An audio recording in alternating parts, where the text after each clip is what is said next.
The idea of hell as a concept is something that, I think for obvious reasons, makes a lot of people uncomfortable to think about or discuss.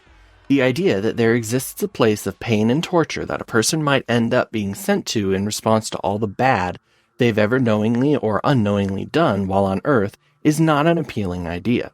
And it's made even less appealing by the fact that it's supposedly the brainchild of a being who not only created you and shaped you as you were meant to be, but also is supposed to have the capacity for unlimited love and forgiveness, yet still allows such a place of suffering to exist. Now that, of course, is a very surface-level interpretation of the Judeo-Christian concept of hell. But for some people, that's about as deep as their understanding on the concept goes. Do good, go to heaven. Do bad, go to hell. It's simple enough to understand and remember. And yet, as we grow older and the world stops being so black and white binary, the concepts of good and evil change too. A person can do good things for bad reasons, just as easily as a person can do bad things for good reasons. But despite this, the binary laws of religion don't change, and instead remain. Do good, go to heaven. Do bad, go to hell. I was about 9 or so when I was first introduced to the concept of heaven and hell. I was watching some show with my mother, and in it we watched a being, whom I later learned was Anubis, the Egyptian god of the dead, weighing a man's heart against a feather. When I asked my mom why this was happening, my mother explained to me that if the man led a good and kind life, then his heart would weigh less than the feather and he would be allowed into paradise. I nodded, then asked the obvious question. What happens if his heart weighs more than the feather? To which my mom sighed softly and said, then he won't get into paradise. Now, admittedly, this is only a half answer, a kind-hearted attempt to shield her, at the time, 9-year-old son from the potentially terrifying implications of a place of eternal suffering and damnation. Funnily enough, though, she needn't have bothered, as it was only a year or two later that I, through a series of events I barely remember, stumbled upon the works of Dante's Inferno, and got my first proper and vivid introduction to the concept of hell and what lay inside. And yet, despite this rather abrupt and crash course in hell, its various rings and the punishments that await sinners within, you might be surprised to learn that the threat of eternal damnation and torment does not play a huge role in my day-to-day life. In fact, I'd say it's one of the least thought-about subjects in my life. I, like many others, live in a society that is deeply flawed and struggling under the weight of long-standing issues, such as a society teetering on the brink of socio-economic collapse, a lack of concern for the degrading environment, a job front that is actively hostile, detrimental, and completely apathetic to me and my mental health, and a political system that wants me to view anything and anyone who thinks differently than myself as other, even if that thing is another person with their own issues. If that's what I have to deal with while alive, I don't have the mental bandwidth to care about what awaits me in the great beyond. And yet, in recent years, the idea of hell has sprung up more and more. Not in its traditional concept of eternal punishment and torture, but instead as a kind of meditative speculation. A question that asks, is our current society and world any better than hell? And it's this question that Afterparty takes and rather drunkenly runs with, imagining a hell that is somehow part your preacher's hell, full of fire and brimstone and eternal torture, but is also equally part young adult social mixer combined with a drunken night of debauchery and all the booze you can drink. It is a hell where from 9 to 5 business hours, damned souls can expect torture and pain and suffering. But as soon as it becomes quitting time, it's time to get drunk and play some beer pong with Greg from accounting and that guy whose head you just spent 8 hours using as a soccer ball. So let's explore this world together. Not as ourselves, mind you, but as Milo and Lola, Hell's most recent Gen whatever arrivals. Keep in mind that I am by no means an expert on any of the subjects covered in this video, and if you have thoughts and opinions that differ from mine, that is okay. I would also like to state that this is by no means an attack on anyone's religion or their religion's view of the afterlife or hell. It is simply an examination of the game and its interpretation of hell. Afterparty starts us off with a bang, seeing our two protagonists, Milo and Lola, attending a college graduation party being thrown by the graduating class. We're introduced to the controls here and introduced to our two main characters, Milo and Lola. They are a pair of friends who have known each other since forever. In fact, according to a random girl they meet at the party, people often assume that they are dating and are shocked to find out that they are not. After some rather forced social interaction, we get a drink and are partially introduced to the game's drinking mechanic. which basically allows us to take a drink anytime we want, so long as we have a drink in our hand. Nothing too complex, but it is a nice touch giving you the option to control what kind of a drinker the controlled character is, be it a polite sipper or a throw-it-back shotgunner. As they drink, Milo and Lola chat a bit, and we start to get a sense of their personalities. Milo is definitely the sub of the pair, coming across as a bit timid, but relatively well-meaning and thoughtful. Lola, on the other hand, is the assertive and outgoing friend, who's prone to say what she thinks when she thinks it, and not give a shit about how you feel about what she just said.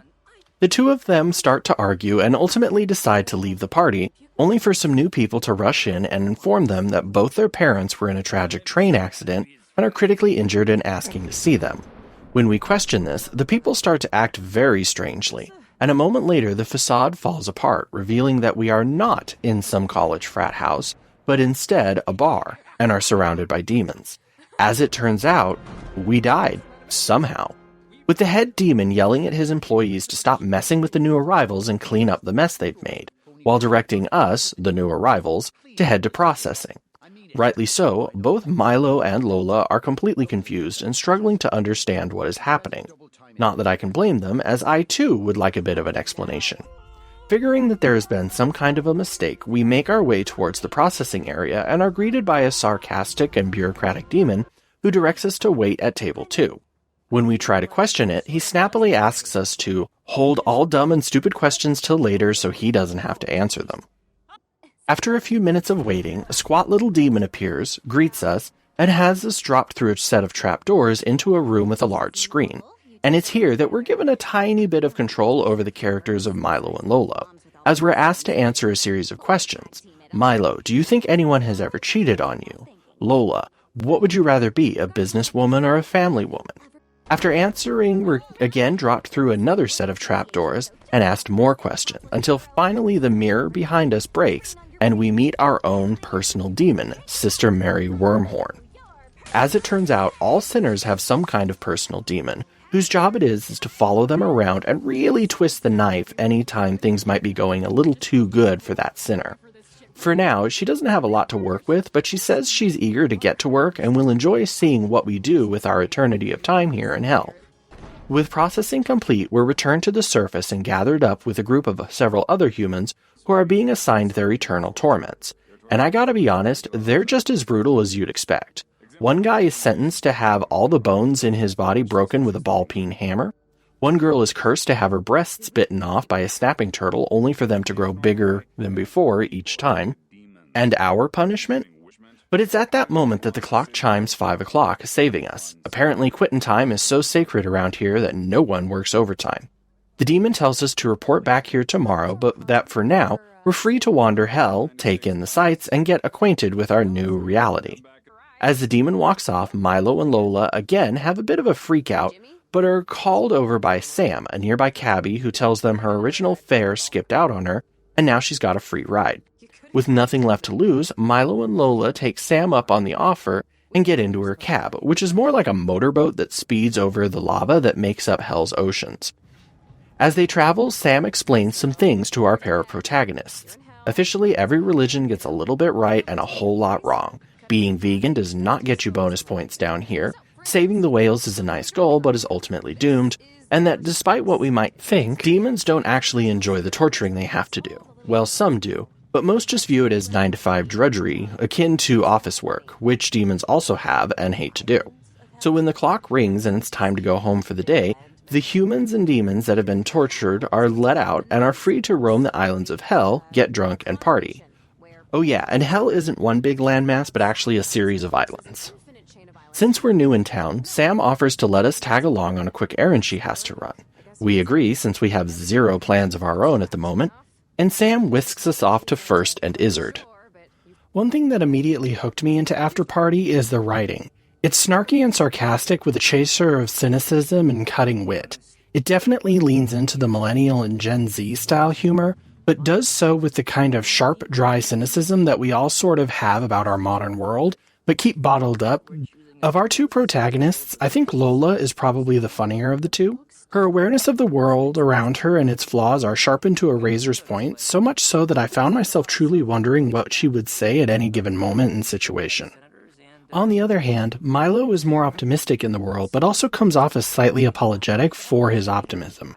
He definitely knows he's trying to be positive, and that on some level that probably annoys Lola. As the player, you have a moderate amount of control over the things they will say, with the ability to unlock additional dialogue options depending on what kind of poison you're drinking during any given situation. If I'm honest, you'd think after a while the dry wit and cutting sarcasm would get annoying, and I think in any other game it would. But the fact that the game takes place in an actual hell offers it a kind of out. Why pretend anymore? What's to be gained from keeping those negative and intrusive thoughts bottled up any longer? Why not just be honest and say the things you know are true but never had the nerve to say in real life because of the consequences? Why not tell a witch from the Black Forest how bad her candied rats are? Or tell some random demon at the bar how bad his toupee is? Or why not ask the demon you're playing beer pong with if he's afraid his drinking buddies will secretly think he's a loser if he loses to us? You're already in hell, so what's the worst they can do to you? In case you haven't figured it out, I love the writing in this game. To me, it immediately grounds the characters and the setting, and it gives it all a sense of realism. Everyone is too tired, overworked, or too drunk to beat around the bush anymore, so why bother? To me, it reminds me of one of my first jobs where I worked the graveyard shift from 6 p.m. to 2 a.m. at a call center. On the phone, I had to pretend to be happy and pleasant, even if the customers yelled at me to fix their problems. But in the break room, I'd talk to my fellow employees with the most cuttingly sarcastic yet somehow more honest way possible. Why? Because we're all in the same boat, and it fucking sucks. So yes, Tom, I will come to your party on Saturday. Not because I like you, but rather because you're serving cake, and damn it, after getting yelled at by an old lady for 20 minutes, I want and deserve some fucking cake that I don't have to pay for. One little tangent I will bring up is that I am a little disappointed there is no option to even imply that Milo and Lola might be a couple, or at least have some reserved feelings for each other. In the beginning of the game, some people kind of make fun of you for it since the two of them are always hanging out so much, but after that, it's not really brought up again. I'm not saying that boys and girls in video games always have to date, but in my adventure I did feel like there was some kind of chemistry between these two. Maybe they drunkenly kissed or had a drunken fuck or something. But no, it's never brought up, which I think is kind of a bit of a bummer, but oh well. First and Izzard, it turns out, is home to the Schoolhouse Strangler, one of the first bars most damn souls wind up in when they first arrive in hell. It's not a bad place if I'm honest. Kind of your quintessential upscale neighborhood dive bar. Sam makes her way upstairs, but when we try to follow, we're blocked by a bouncer who says it's a private party, and we're not on the list. Defeated, we head to the bar. The drink selection is decent, and as a player character who won't suffer any ill effects, I go about getting Milo and Lola completely blasted, making them sample all 4 offered drinks before settling on the drink called Famous Last Words. As we drink, the guest of honor at the party upstairs comes down and introduces himself as Thomas. He recognizes us immediately as new denizens to hell and offers to do a shot with us. And it's here that the game offers us a choice. As Thomas starts to head back upstairs, we can challenge one of his friends to a game of beer pong and hopefully win, thus proving our superior drinking skills and be invited upstairs as a reward. Or we can egg on 2 other demons who are having an argument and slip upstairs when the bouncer comes over to break up the fight. I decide to try my hand at beer pong, and so we challenge one of the other demons in the bar. For those of you who have never played beer pong, it's a drinking game. You take a ping pong ball and toss it at a set of cups set up on the opposite side of a table. Sometimes a single bounce is allowed, and other times you have to land it directly in the opponent's cup. It depends on the rules. If you land it in the cup, your opponent has to drink whatever is in that cup, and vice versa if they make their ping pong ball into your cup. First person to drink all their cups loses. The minigame for beer pong is basic, but pretty fun. Sadly, it turns out that Lola being controlled by me, the player, sucks at beer pong, as I only managed to land 1 ball in my opponent's cup. What I do manage to do better, though, is trash talk, thanks to the drink in my hand and the alcohol in my system. Afterwards, despite losing, Thomas invites us upstairs and we follow him. There, we learn a startling fact. Thomas is actually Tommy Delaney, a notorious serial killer. Doing our best to shake off the fact that we were just being friendly with a man who kidnapped, tortured, and killed 13 people, we head to the balcony and find Sam.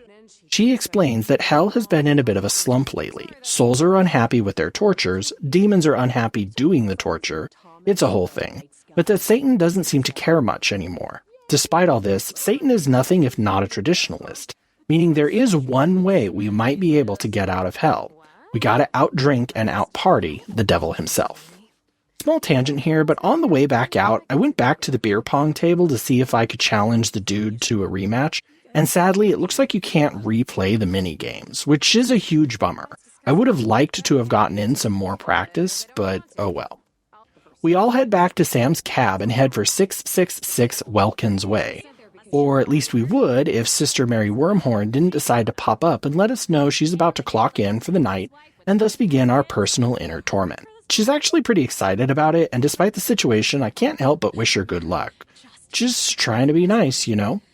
Once we're all in Sam's cab and roaring across the river Styx, she drops some in-game lore about Lucifer. How he thought he could run creation and earth better than God. God took that personally. They fought a war and he was cast down here. Pretty much nothing we didn't already know, but still it's nice to have some confirmation in the setting. Also, he's a stickler for the rules, not because he wants to be, but because that's his job. He has to enforce the rules. It's the only reason God didn't outright destroy him in their war. Mechanically, Afterparty isn't a very complex game. It's basically a side-scrolling adventure with some context prompts that initiate conversations, and then a simple dialogue tree mechanic to direct and guide said conversations. That being said, it does have one interesting, albeit disappointingly underused mechanic. Drinking different kinds of drinks will open up additional dialogue options, with some drinks even altering those dialogue options further. For example, back in the first bar just before we play beer pong, we're allowed to get a drink. Famous last words has us behaving in a bullyish type manner to those around us, allowing us to say some pretty dark stuff as we play beer pong with a demon. Alternatively, if we want, we could choose a drink called the Great Amathian, which makes us confident as fuck, and allows us to sing our own praises as we game, even if we are losing. Honestly, it's a pretty neat mechanic, and with each bar offering their own selection of drinks, it keeps you on your toes. Personally, I really enjoyed the different drinks in the game. They all have their own icon and description, and it was fun to see how they'd affect the character I was currently playing. Sadly, like I mentioned, the mechanic is a bit underutilized. Each bar offers a total of 4 drinks, but usually only 2 of them have any kind of special effect on the player. For that matter, the effects seem to be mostly for comedic value, as no matter what you say, you'll eventually get what you need to continue the game, making the special effects the drink offer mostly just for laughs. Also, the dialogue the drinks affect is not all dialogue, but instead specially telegraphed dialogue, meaning I can be completely shit-faced on a drink that is supposed to make me flirty and sex-focused, but unless I have one of the special dialogue options, it will not affect what I am currently saying. And while I do understand it would be insane to have to record 5 alternative lines of dialogue for every time the player might be under the effects of a drink, or might be sober for that matter, I can't help but bemoan that the game didn't try. In a game that is all about bar hopping and drinking, the actual drinking system just doesn't shine that much. It boils down to little more than a fun idea, which is a shame because honestly, I loved the idea of the different drinks affecting your personality and dialogue. It's something that, now I think on it, I wish more games would incorporate. Pulling up to Satan's home, we're greeted with an absolutely monstrous line of people waiting to get in. Luckily for us, none of them seem to care as we stroll past them and take a carrier demon up to the next level. And as we do so, we overhear snippets of conversation about how Satan used to share this home with other monarchs of hell, but that eventually they had various falling outs, and now Lucifer is all alone in his palace. Reaching the front of the line, we try again to stroll past the bouncer, only to be told that we need an invite. Some people in line mention that we should check out Bicker, Hell's very own social media. Great, even in hell I have to deal with social media. As we scroll through the posts, Sister Marry Wormhorn appears again and taunts us with the fact that she has 3 tickets to the party, but has already invited 2 strangers to get in with her. Luckily for us, she heads into the party and we find 2 posts from people who have extra tickets. A demon who needs help arresting someone, and a human named Lydia who wants someone to bring her a drink. Heading back down to the cab, we choose to go with the demon guy who needs help. Hopping back in the cab, we speed off and quickly meet Phila, a security guard to the local college. He asks us to follow him, and as we do, he fills us in on the situation. It turns out some humans like to play tourist before it's their time to actually come to hell. They set up a way for themselves to die, party here at hell for a bit, and then are revived back in the living world.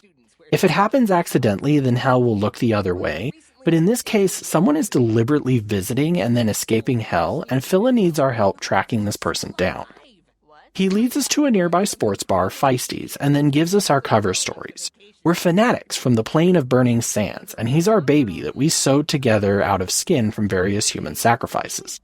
Again, I bemoan the lack of romance between Milo and Lola, as it could have been pretty funny to see them either play an over-the-top loving couple, or two people who are married but absolutely hate each other. Anyways, the plan falls apart pretty much instantly, as about 10 steps into the bar, Phila is recognized despite his Nat 1 level disguise of a baby bonnet. Leaving the bar, he tells us to do whatever we need to do to find the guy, and turning our attention to the other patrons, we find a small party is being held in the corner. After getting a drink from the bar, we mingle for a bit, chatting up the various humans and eventually settle on two likely candidates. One of them is named Greg. He's sitting at a table and spinning the story about being the unquestioned Grand Emperor of mankind to some demon chick that he's probably trying to score with.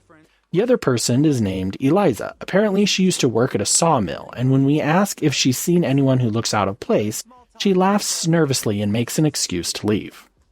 At that point, the game throws another decision our way. We can pursue Eliza as a person of interest, or we can focus our attention on Greg. Small tangent here again. We can actually continue to investigate both of them, but the game doesn't really telegraph this very well. So in my playthrough, I focused on Greg and completely ignored Eliza, which caused me to miss out on some dialogue options in the future.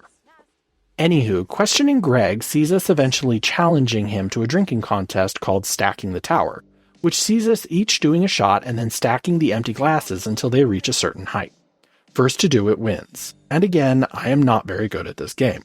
I actually lose to Greg like 3 times in a row. Luckily, the game lets me infinitely retry this minigame. Eventually, though, I've had enough, and I call Greg out as a cheater, because I'm actually a sore loser. In his drunken state, he admits that he is in fact the person we are looking for, that back on Earth he called the paramedics before purposefully ODing on drugs, which gets him sent here. Then, when the paramedics arrive, they revive him and he goes back to the land of the living, and doesn't have to suffer the hangover he would otherwise. Had we chosen to follow Eliza, she reveals that she is in fact dead, but that in life she was born a psychopath, and killed several people before starting to flirt with Milo and ask for his number. Leaving the bar, we return to Phila and narc on Greg, who gets led away by 2 demons. When we ask about what will happen to him, it's revealed that he'll be dragged to the 5th circle, where he'll be torn to shreds for all eternity. But hey, the invite to Lucifer's party is ours. Phila even says if we see each other later, we should get a drink together before leaving our protagonists alone. As we make our way back to the taxi, Milo and Lola question what they just did and if it was the right thing to do, only to be interrupted by Sister Marry Wormhorn again, who pulls us into our little theater of the mind and questions our decisions in an attempt to make us feel bad about them. Honestly though, Greg wasn't a great person, so I don't exactly feel bad for what I just did, which is probably a sign that maybe I do belong in hell. Anywho, once she's done tormenting us, or trying to at least, Wormhorn lets us go and we continue on our quest to talk to Satan. Heading back to his place, we gain entry to the party, and it's here that again, Sister Marry Wormhorn appears, this time focusing her attention on Milo and his lousy relationship with his father. As it turns out, Milo is self-conscious that he wasn't the manly son his father wanted, which does not come as any huge shock to anyone since Milo is not a manly man. Still, we help Milo weather the abuse, and after a while, Sister Marry Wormhorn leaves us alone. Finally free to enter the party, we head inside, get a drink, and then meet the big man himself. He's amused by our plan to outdrink and outparty him, and tells us that you can't just come at the king on your first try. You have to earn the right to challenge him. You know what? Fair enough, dude. He sets us a challenge to attain 2 seals of approval, one from the demon Apollyon and the other from Asmodeus. If we get both of them, then he'll allow us to challenge him. And with that, a few half-hearted words of encouragement, he pushes us out the door. In recent years, Hell has undergone several changes and facelifts in the media, thanks to shows like Has Been Hotel, Your Pretty Little Face is Going to Hell, as well as a plethora of comic books, video games, and movies, Hell has been somewhat transformed from a desolate and inhospitable environment full of blood and pain and torture, and is now pretty much whatever the medium using it wants it to be. In Afterparty, Hell is made up of a series of islands that are surrounded by the river Styx, which takes the form of a river of lava. Though I will mention that around Thrall City, the lava has a much more greenish hue to it, making it look more like acid. The islands themselves usually have a vague theme to them, though still maintaining the overall aesthetic of a dilapidated and slightly falling apart city. According to Sam, the areas beyond the inhabited islands are considered the Badlands, and are full of insane sinners and crazed cultists. A line by another demon also makes reference to the plane of burning sands, implying that other planes of existence might converge on Hell from time to time. The various islands of Hell look about like you'd expect, dirty, decaying, lit with the flickering neon lights and half-broken street signs. In our travels, we'll visit several locations, including Thrall City, Babylon Park, Little Rontalia, and the Unchaste Crater, where Lucifer actually landed when he was cast out of heaven. All in all, I like the aesthetic of Hell in this game. It has a very much kind of dirty, rundown Reno, Nevada vibe, which, as someone who's been stuck in Nevada for a few months at a time, I can really attest is quite the aesthetic. Regrouping, we meet Sam back at her cab, and she identifies the two monarchs we're looking for. Apollyon is head of Hell's justice system, meaning she's a lawyer, and is located on the island of Little Rontalia. Meanwhile, Asmodeus has become the king of the party, and can be found in Thrall City getting mostly blackout drunk and dancing the night away in an attempt to forget about his ex. I decide to go after Apollyon first, and so back into Sam's cab we go. As we drive across the river, Sam drops us some lore about Apollyon, that she used to judge the souls of the condemned and determine their fates, but that recently she hasn't been so into that. Apparently, her last assistant turned herself into a dog and moved to Mexico, and ever since then she's been hanging out at a bar called the Sealed Knot, which is the demon's only bar, and is in fact the oldest bar in Hell. Unsurprisingly, when we arrive there, we can't get in, since we're not demons. Though as we go to leave, we spot a suspicious-looking fellow who is clearly two sinners in an overcoat and hat sneaking in by pretending to be the demonic lord of feet and mustard. Wandering around a bit, we encounter a dark witch named Lucifrau, who is selling what she thinks are delicious treats like bubonic rat pops and salted corpse fingers. Sensing the game wants me to talk to her, I actually spend about 10 more minutes wandering around this area, though there's not much else to see here. There's the Karma Magistratum, which is the college that all Hell lawyers need to attend if they want to defend the souls that claim they are being unjustly punished, plus there's the Unchaste Crater, which is where Satan actually landed in Hell after being cast out of heaven. Small tangent here, but I like this little addition. I don't think I've ever actually seen a piece of media portray the exact spot Lucifer impacted when he landed in Hell, so this is kind of a cool idea. There's also some kind of a memorial graveyard at the very top of the district, and apparently an Arby's also just opened up. Anyways, once we've seen all there is to see, it's back to Lucifrau. Talking with her, we strike up a deal. We'll help her sell some of her horrible food, and in exchange, she gives us her dress so that we can, two sinners in a trench coat, our way into the bar. In the end, we somehow manage to eat an Ebola-bellied rat and keep it down while also convincing those around us that it tastes pretty good.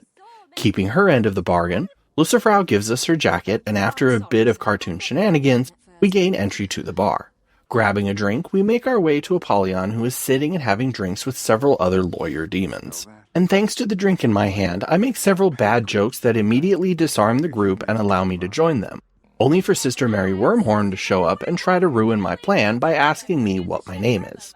Luckily, we're able to avoid suspicion by calling ourselves Lucifrau, and then later dodging another attempt to blow our cover by closely guarding the secret ingredient in our kitten pie. For the record, I suspect it's nutmeg. Later, as the other lawyer demons head off to court, we approach Apollyon, who admits she knew who we were the moment we spoke to her. Dropping our disguise, we explain the situation, and Apollyon makes us an offer. There's a soul trial that's coming up, the one her lawyer friends just headed off for. She wants us to join the trial as a lawyer and throw the case, so the soul will be condemned to stay here in Hell. Do that, and she'll practically give us her seal. Though to satisfy the letter of the law, we still have to have an official drinking contest. Or, if we feel confident enough, we can let the trial go on as planned and challenge Apollyon as is. Now, I'll be honest, up until this point, I've only played 2 of the drinking minigames so far, both of which I am not very good at, so I could use all the help I can get. Also, we've actually encountered the soul on trial previously, and he comes off at least as suspicious, like he might be pretending to be a good person to get out of hell. So with all that in mind, I agree to at least attend the trial, and Apollyon sets us up as a surprise defense attorney. Antonio something or other is on trial claiming that he shouldn't be in hell, and that he was a good person in life. Indeed, when our co-counsel lays out the evidence, Antonio at least seems like he was a decent enough person, though the facts could also point to him being self-serving, which could mean selfish or self-centered, which could point to the sins of greed and pride. In the end, I make a split-second decision. I take the dive and outright lie about a piece of evidence, which gets Antonio committed here in hell and leaves me, Milo, and Lola shaken and questioning what they just did. When we return to Apollyon, she assures us that she had a reason for wanting Antonio here in hell, but won't tell us why. When we start our drinking game, Apollyon takes a dive just as we did, and only manages to suck back a single drink, while I drink 5 and stack the glasses to victory. Taking Apollyon's seal, Milo and Lola leave Little Rontalia only for Sister Marry Wormhorn to appear and question their decisions. She drops some vague hints that Antonio might have actually been a good person, and that we condemned him on the word of a demon who could very easily have been lying. The interrogation has the desired effect, leaving both Milo and Lola visibly shaken, though still determined to try and get out of hell. One thing that Afterparty is sorely lacking is any form of side content, like at all.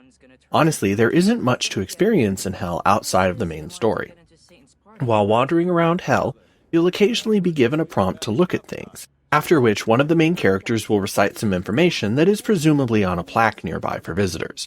But other than that, there are basically no side quests or additional missions you can undertake while in hell, which honestly is a bummer because I would have loved an excuse to wander around hell longer.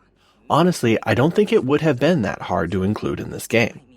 Now, since the game doesn't have an inventory system or leveling, the point of side missions could have been just to unlock additional information about certain characters, or to perhaps make additional friends while in hell, or maybe even to help flesh out Milo and Lola's relationship and history, as they even admit that their history together is kind of fuzzy and they don't remember everything about each other. It would have been nice if maybe there had also been more chances to interact with background characters, be they demons or other condemned sinners.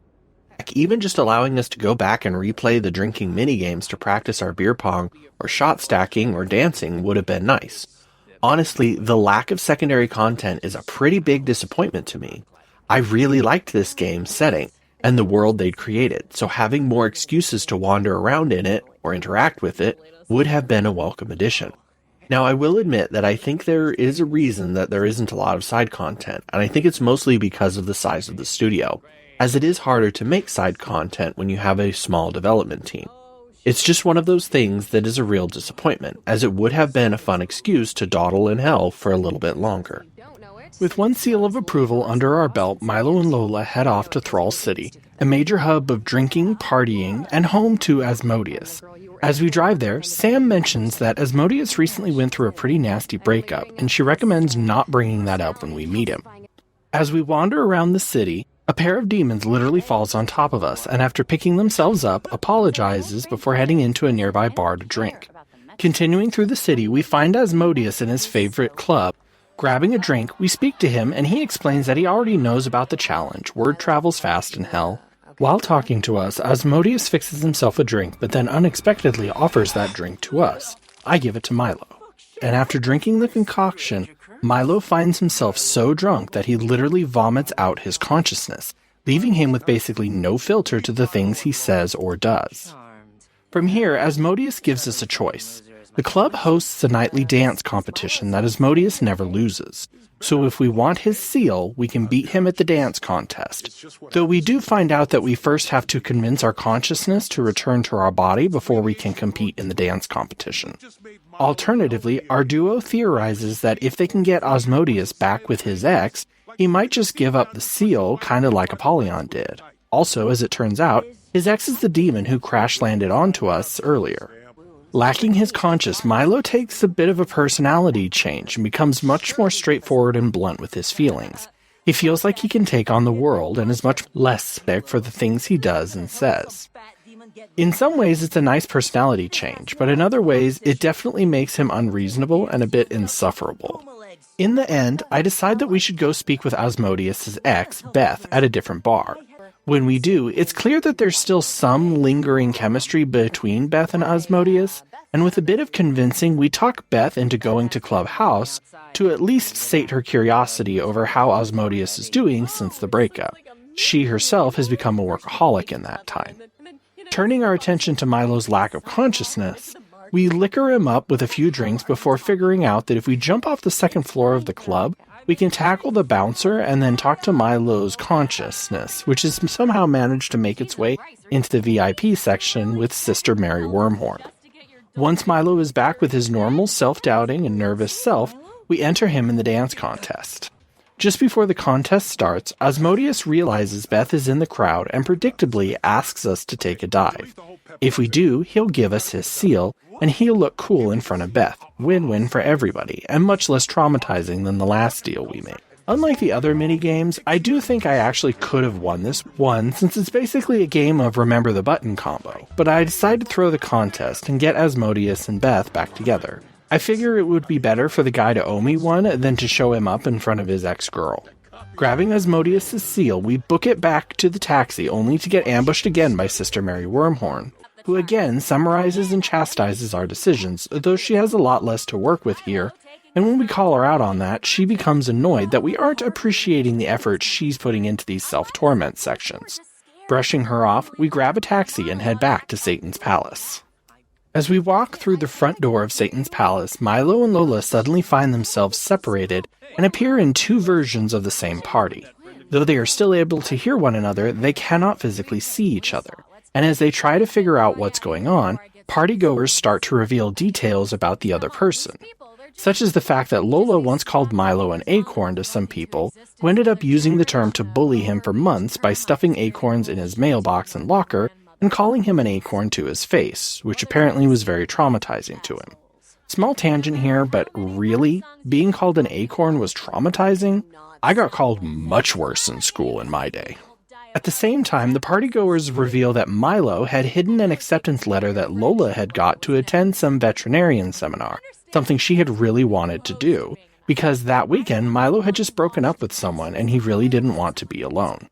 With these revelations brought to light, the two parties dissolve and Milo and Lola start to openly fight, egged on by Sister Marry Wormhorn, who appears and also declares that Lola is the only one out of the two that has any self-autonomy, as indicated by the fact that pretty much every time a major decision came up, the two of them would go with Lola's idea instead of Milo. This is the last straw for Milo, who says fuck you to Lola before storming off, leaving her alone when Satan appears and asks if she's ready for their contest. Satan's mood sours quite a bit when he sees Sister Marry Wormhorn, though, and he comments that gutter trash like her isn't invited to his parties, and that isn't it about time for her to die anyways. When questioned about this, Wormhorn reveals that personal demons like herself are born, live, and die in the course of 24 hours, so as to keep the torment fresh as the person changes during their time in hell.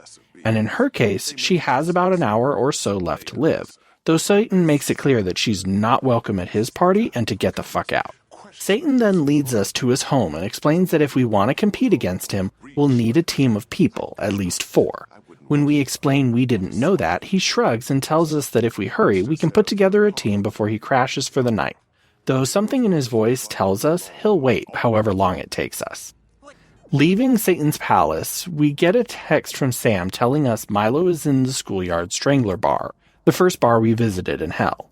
Grabbing a less than reputable taxi, we hurry over and find Milo making a bit of a fool of himself as he tries to get a group of demons to let him play bingo. Pulling him aside, we finally talk about everything that's happened and what's been going on. See, throughout the game, there's been this kind of subplot about how after graduation, Milo is staying in town to help out his family, while Lola is moving away for a fresh start. And the two friends both have some anxiety and hurt feelings over this. And again, I can't help but feel that if there had been maybe the option to imply or bring up some kind of a romantic connection between these two, it might have added an additional layer to this part. But oh well. The two of them make up, and on the way out, I take a moment to also chat with Sister Marry Wormhorn, who's looking pretty down in the dumps about her upcoming death. We get a drink and play some beer pong, and I ask her if she'd like to help me drink Satan under the table, to which she says she's game. Catching up with Sam, we start to make our way back to Satan's palace when Sam says there's some place she wants to show us, and takes us to an unmarked island in Hell. Once there, Sam explains that Hell has been in a major slump the last few centuries, and how it's been hard to watch her brother try to drink himself to death every night. She goes on to explain that when Lucifer first rebelled, she didn't join him, but also made no effort to stop him, and instead tried to get both sides to just sit down and talk to each other. But that Daddy Dearest God didn't like that, and saw any angel who didn't completely agree with him as against him, so she was kicked out of heaven and sent to hell too. A few months after she fell, she tried to build a church on this very island, envisioning a place for the condemned to go who still wanted some kind of a relationship with God, even in a place like this. This only served to piss her brother off, who demolished the building and demoted Sam to something called a psychopomp, or basically a farrier of souls, aka a taxi driver. She also reveals that as Lucifer's sister, she is technically a monarch of hell, and that it may be crazy, but she has a good feeling about us and our chances of actually beating Satan.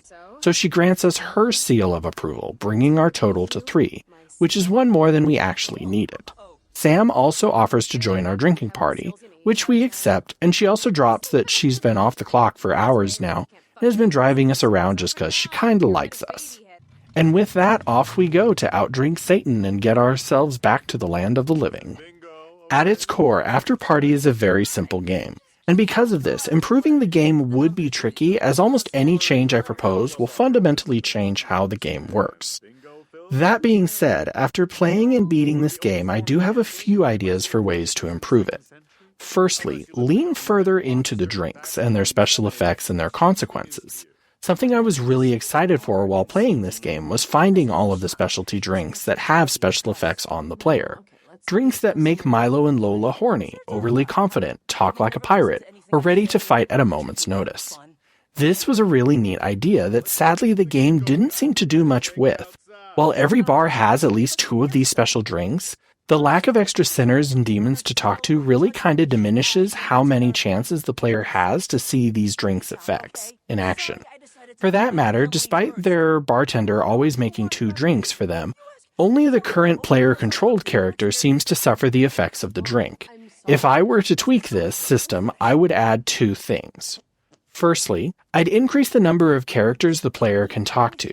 Even if the conversations are pointless and don't add anything to the main plot, it would give the player a wider range of chances to see the different drinks and their effects, as well as give the game a chance to flesh out its world and setting. Secondly, I tweak the drinking mechanic that allows the player to drink whenever they want, adjusting it so that when I take a drink, so too does the non-player controlled character. Or at least give us some kind of a prompt that could trigger occasionally to make that character drink as well. I might also make it so that way the drink affects them too, that way if I'm talking like a pirate, so are they. The second major change I would make to this game has to do with the lack of side content. Simply put, it's severely disappointing. It leaves Hell feeling pretty empty and kinda makes the semi-open world nature of the game feel out of place. Why have an open world if there's no reason to explore it? To fix this, I'd either remove the open world nature of the game and make it completely linear, or I'd sprinkle in some basic side quests. Nothing super fancy, probably mostly fetch quests or delivery quests, but doing so would give the player a reason to return to previous islands that they have already visited, and could be used as a method to further the player's knowledge of the setting of Hell and how it works. At the very least, I feel like we should have been able to go back and replay the drinking minigames to practice them. How else am I supposed to get better at beer pong or glass stacking? Thirdly, and yes, I know I brought it up multiple times at this point, but including a possible romance subplot with Milo and Lola. Now let me be clear here, I'm not saying that guys and girls can't be just friends, but the way Milo and Lola are written make it feel as if there is some kind of romantic tension between the two of them, or that there should be. It would also help to add another layer to the fight that the two of them have towards the end of the game, as well as their reconciliation depending on if the player chooses to pursue that subplot or not. It doesn't have to be anything super complex or deep, just a few dialogue options and a few ambient lines here or there would work great.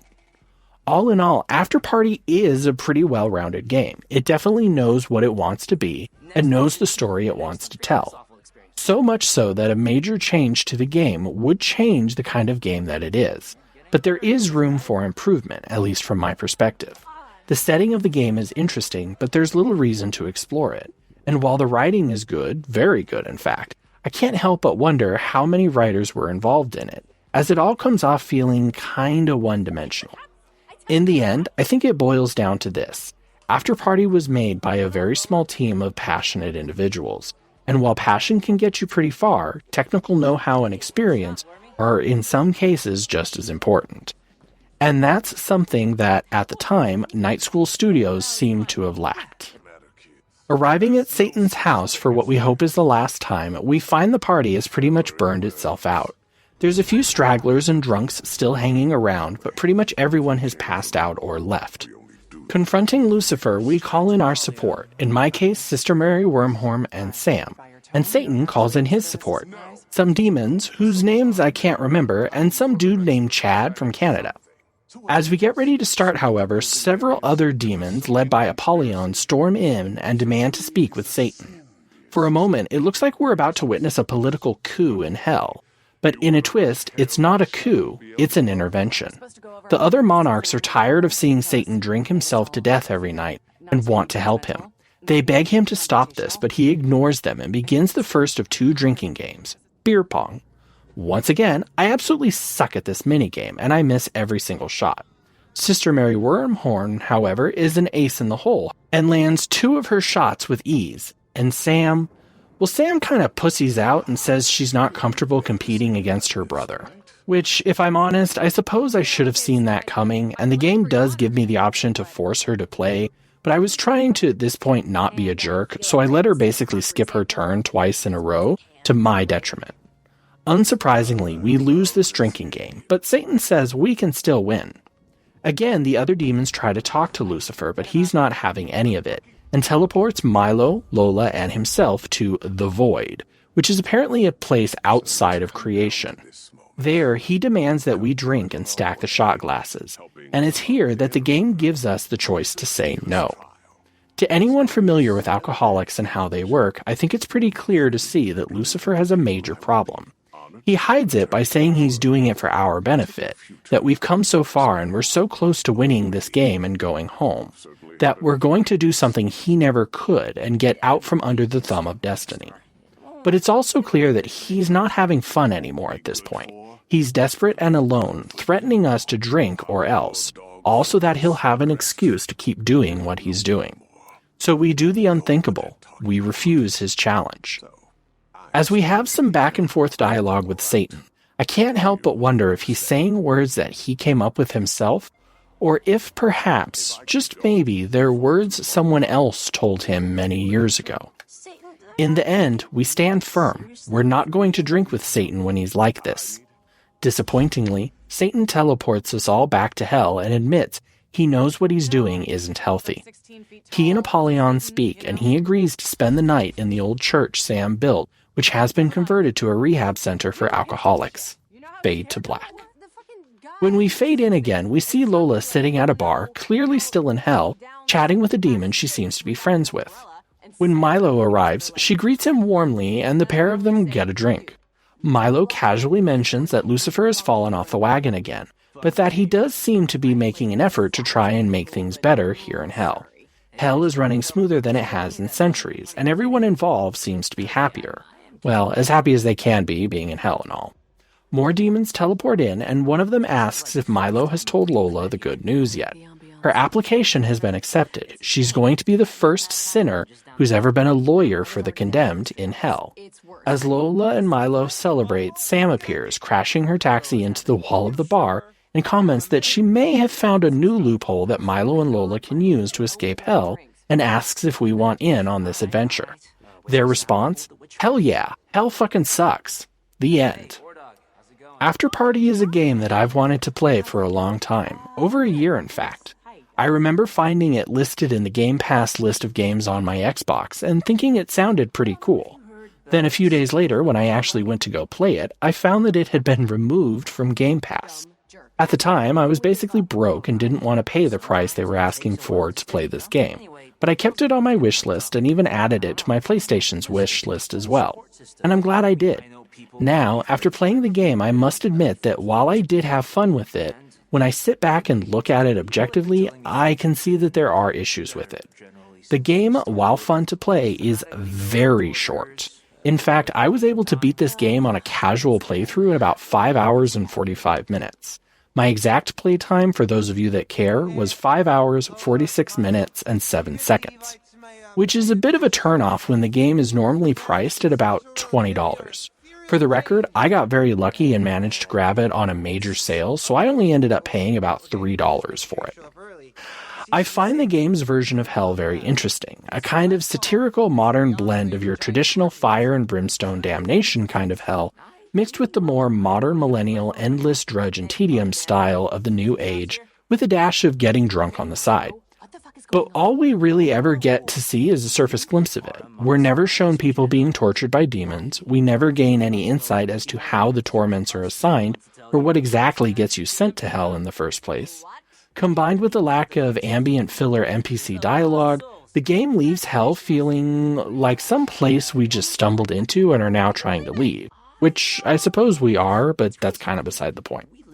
The writing is very good, however, and I enjoyed the story the game told even if it was limited in scope, so I'm willing to overlook some of those shortcomings. Afterparty is definitely a game I would recommend, though wait for it to go on sale. Heck, it might even make a nice party game to play, perhaps doing shots when Milo and Lola do. Though if you do choose to do this, please remember to drink responsibly. Also, for those of you who are still wondering, Night School Studios is still around and has since released a mobile game and are currently working on a follow-up to one of their previous games, Oxenfree 2. I want to thank those of you that watched this video. I really do appreciate it. I hadn't really planned on making another video this quickly, but when I saw Afterparty was on sale, I knew I had to jump on it. I plan to take a well-deserved break now and enjoy the new Dragon Age Veilguard game that has just been released. I don't think I'll make a video on it, as I don't feel I could add anything to the discussion that won't be said by the bigger reviewers, but I will keep all of you informed of my plans going forward. Feel free to check out some of my other videos in the meantime, which I'll toss up here on the screen, and if you find yourself enjoying my works, feel free to like and subscribe. Bye!